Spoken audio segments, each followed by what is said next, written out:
Pal Expo, held in London at the beginning of this month, prides itself on being the largest Palestinian event in Europe, presented as a 2-day celebration of Palestinian culture, history and arts. However, when delving into the program of the event, a more worrying picture surfaces. A picture of an event that was engineered into a platform of hateful narrative, with the ultimate underlying goal being the boycott and delegitimization of the State of Israel. Meeting after meeting, talk after talk that delegitimize Israel, Zionism, and everything to do with Israel. There is no two-state solution in that paradigm. There isn't. Israel is an apartheid state. This is the worst form of apartheid we have ever witnessed.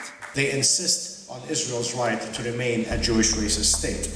But who exactly is behind the Expo, and which organisations are funding this platform? Meet Ismail Patal, a leader of the Friends of Al-Aqsa, who call for the destruction of the State of Israel, a former participant of the violent Marmara flotilla that set sail from Turkey, and a spiritual leader who prides himself on his direct ties with Hamas leaders in Gaza.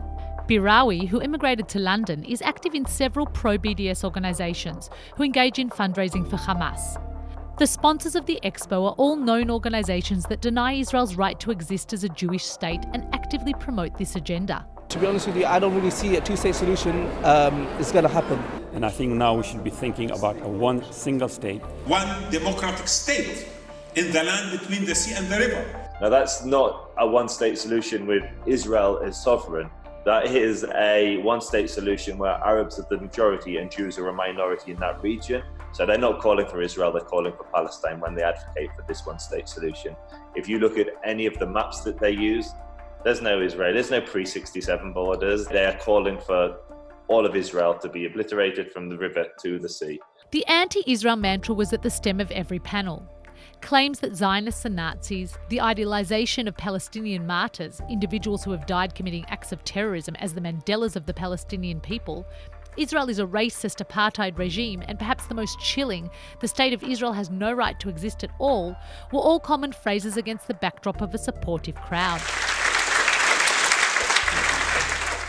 The question arises, if this is an expo celebrating Palestinian history, culture and art, why does the core of every panel focus on BDS, apartheid regimes and the obliteration of Israel?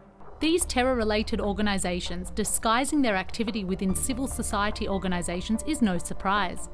Last February, the Ministry of Strategic Affairs published a report called Terrorists in Suits, in which the method of action of the terrorist organisations was exposed. The infiltration of dozens of terrorists, past and present, into civil society organisations that promote a boycott and delegitimization of Israel. The PAL Expo is just another camouflage tool for anti-Israel events that promote hateful agendas associated with terrorism through so-called cultural activity. I've been to hundreds of events. I have never heard any anti-Israel activists talk up the two-state solution. It doesn't exist in their world. They are very much, we want Israel